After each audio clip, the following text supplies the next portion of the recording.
"The most stunning woman I've ever seen," I whispered. Then she turned slowly to me. Commander Elias Rowe had seen many strange things in his career, but nothing prepared him for the moment he first saw her. The deep space station floated like a silver jewel in the void, surrounded by the cold blackness of space. It was the hub of interstellar diplomacy, a place where dozens of alien species met, negotiated, and sometimes fought over resources or ideas.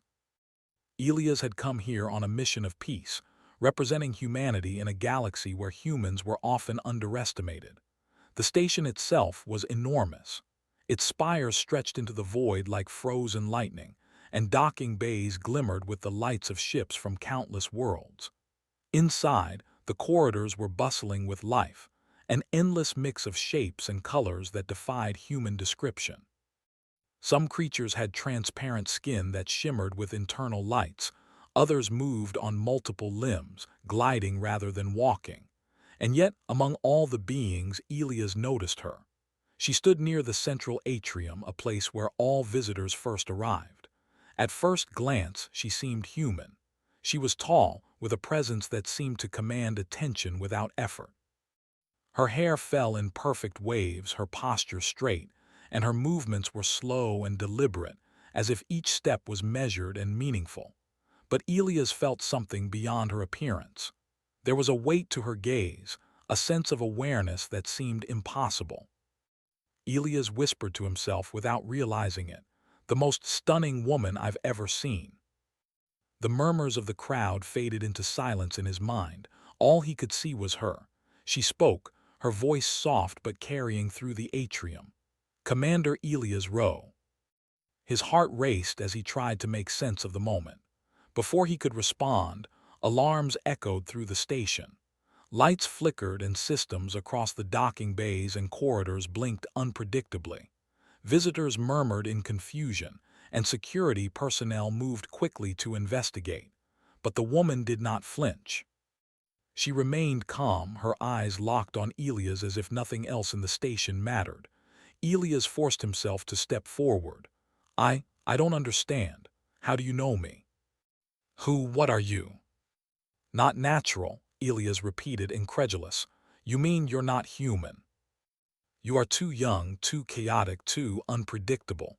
And yet here you are, and you are not alone in your potential. You are under observation, but not for the reasons you think." The comms of his ship crackled to life. "Commander Rowe, what is happening? The station is unstable," said Lieutenant Maris over the intercom. "Security alerts are going off everywhere. But you must understand, they are watching too. That is why I am here." One of them, a being with translucent skin revealing a glowing internal network, pointed directly at Elias. "He must be detained. That human is a threat to the station. And I will not allow harm to come to him while I am here. I was created to monitor intelligent life, to determine which species might survive the trials of time. I have been observing your species for centuries, through your records, your history, your actions. But this is the first time I have seen one in person who could change the expected outcome. The galaxy once expected humanity to remain insignificant, to fade quietly into history. But I see potential you do not yet realize. That is why I am here, and that is why others fear you." Despite the chaos, despite the alarms, despite the alien threats, he understood one thing: this encounter was not by chance. Humanity's presence here had meaning, and the woman, this construct, was a signal that humans were no longer invisible. Elias took a deep breath. "Then, what happens now?" "Your species is being tested. The galaxy will challenge you in ways you cannot yet imagine, but I will guide you in part. The rest is up to you." She simply turned her gaze outward, scanning the entire atrium. "The systems detect something ancient awakening," she said calmly. "It has been dormant for millennia. Humanity's presence here has triggered it. This is your trial, Commander Rowe." "We didn't come here for a trial. We came for diplomacy." Elias glanced at the woman one last time before he moved toward his ship. She watched him with unwavering focus, as if she could see everything he would do before he did it. For the first time, Elias felt a flicker of pride and fear. Humanity, small and underestimated, was about to face a challenge that no one had expected.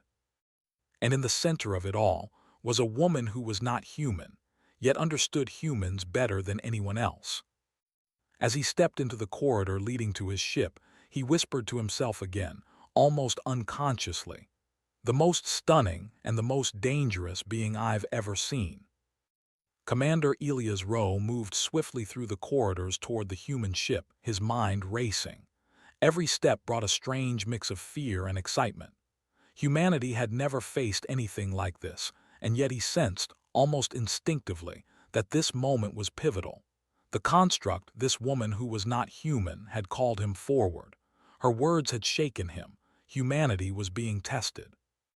Elias had seen humans rise to challenges before, but nothing had prepared him for the scale of what he might face now. As he entered the ship, the crew turned to him with wide eyes. Lieutenant Mari spoke first. "Commander, the station is unstable. Our sensors show massive energy fluctuations from the old systems. Some of the alien ships are already leaving. They say it's too dangerous. It's like the station itself is alive."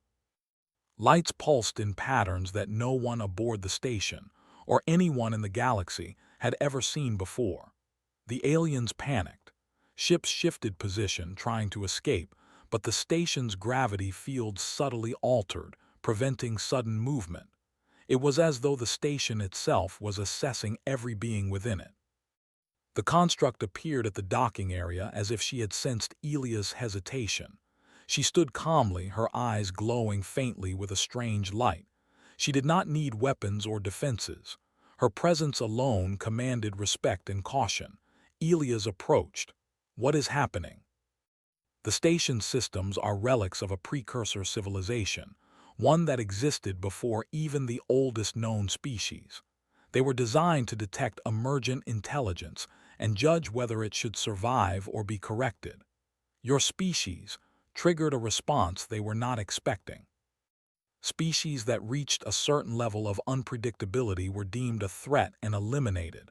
Your behavior, your adaptability, your defiance, all of it marks you as exceptional.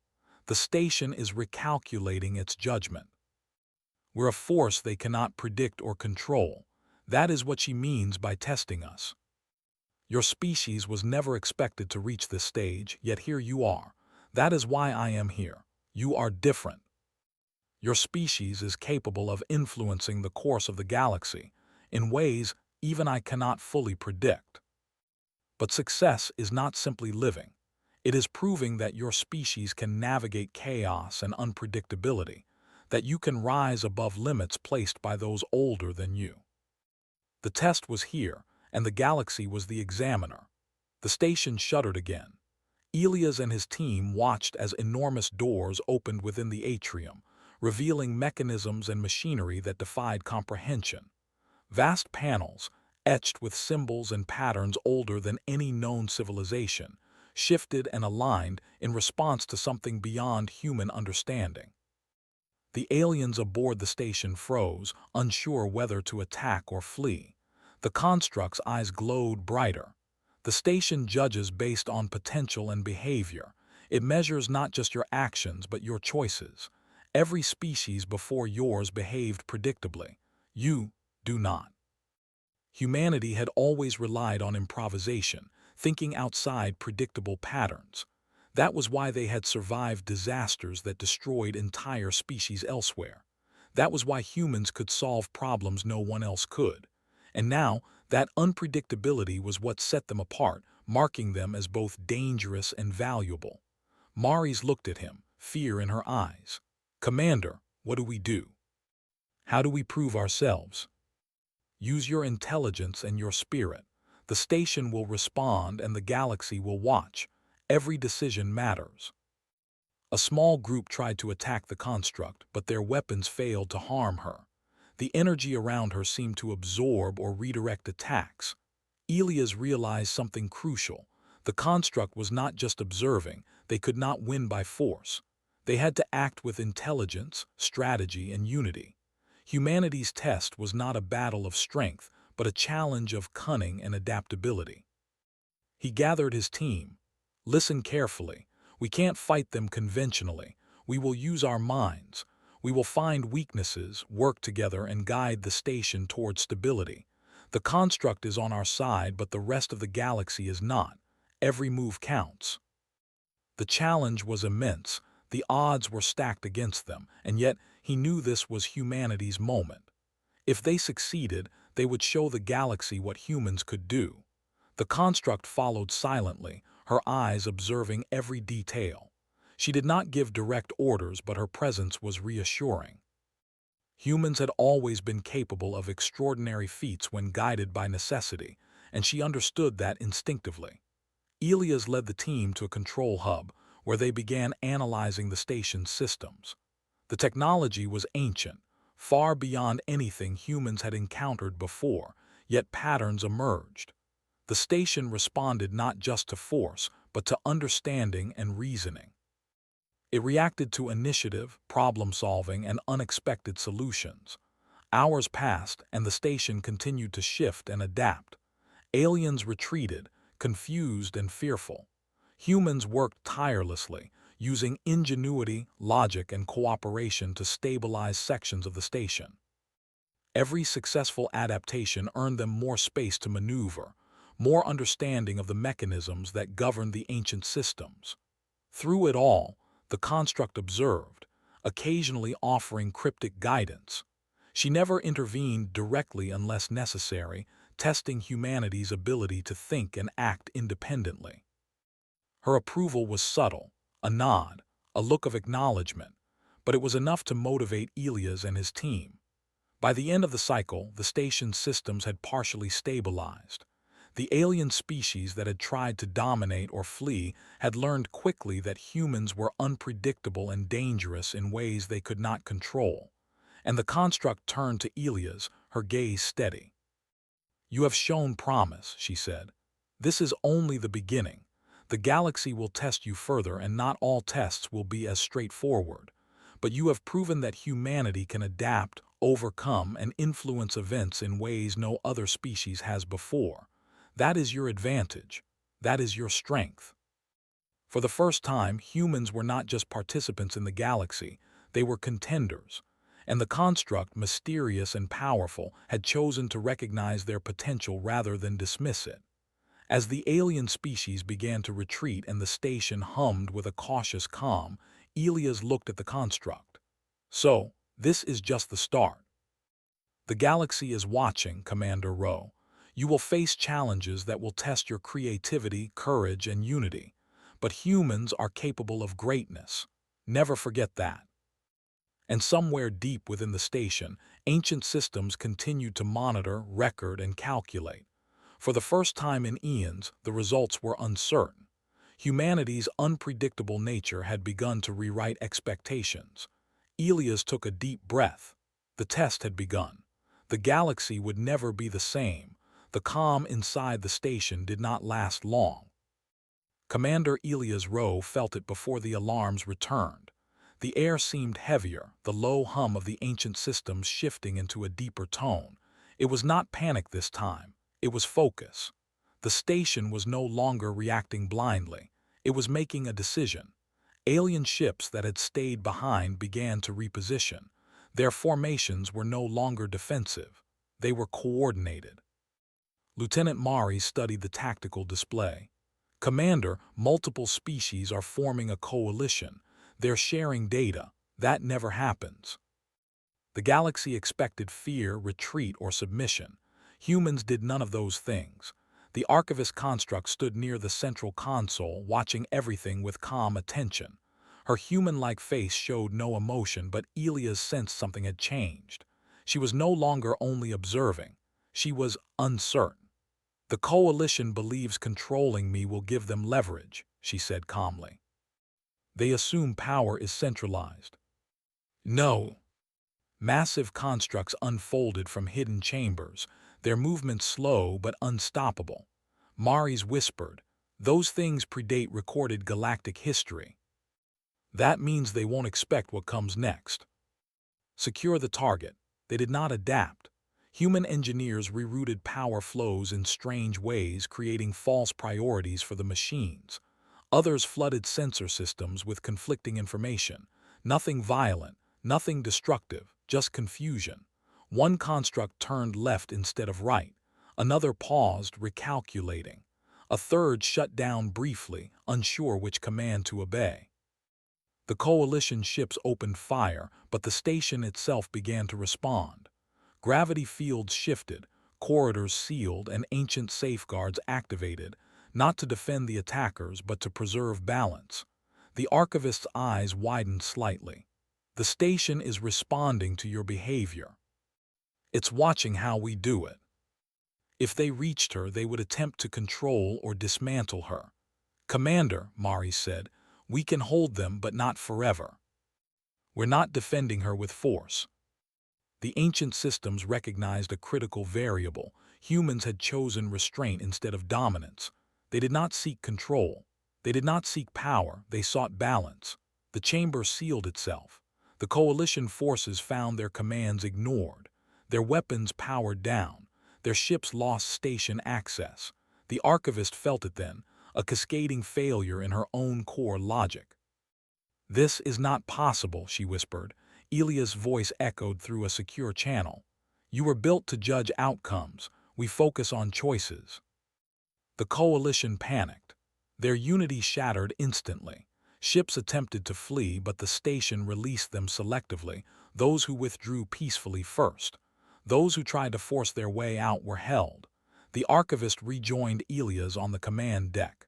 Her appearance flickered briefly, no longer perfectly stable. You disrupted a system that governed the galaxy for millions of years, she said, without destroying it.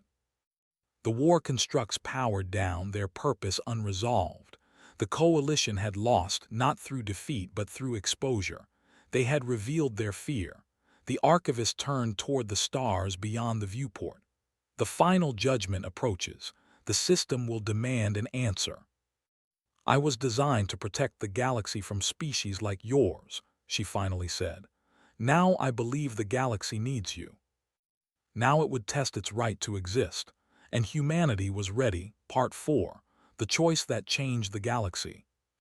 Lieutenant Maris broke the quiet. Commander, all external signals are frozen. The station has locked every channel. They were rewriting them. The judgment system is awakening fully, the archivist said. It will ask one final question. Symbols older than any language appeared in the air, formed of light and energy. Every species still present could see them, even if they did not understand them. The station spoke, not in words but in meaning.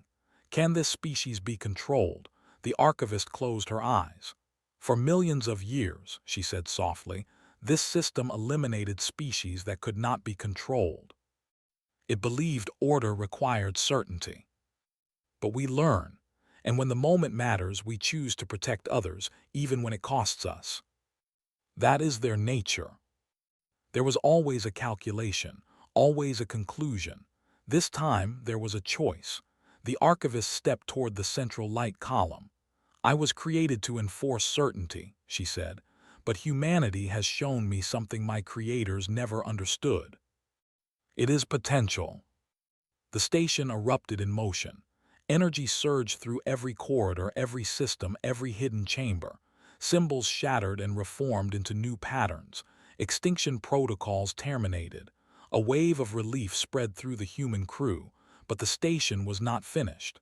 Status: humanity unbound. The words echoed across the galaxy. Every listening post, every ancient relay, every hidden observer received the signal. A species once ignored had been released from oversight older than history. Elias exhaled slowly. We did it, Maris whispered. The archivist staggered slightly. Her form flickered violently. You're destabilizing, Elias said, stepping forward. She smiled faintly. I dismantled my core function. I am no longer a judge. I cannot return to what I was. Her movements were less precise, her expressions more natural, more real. At the edge of the docking bay, she stopped and turned back to Elias. "Commander Rowe," she said, "the galaxy will test your species again. Some will fear you, some will challenge you. But you are something far more dangerous." They had faced an ancient judgment and survived, not by force but by choice. Elia stood on the bridge, watching the stars ahead. Humanity was no longer small, no longer invisible. They were unbound, and the universe would never be the same.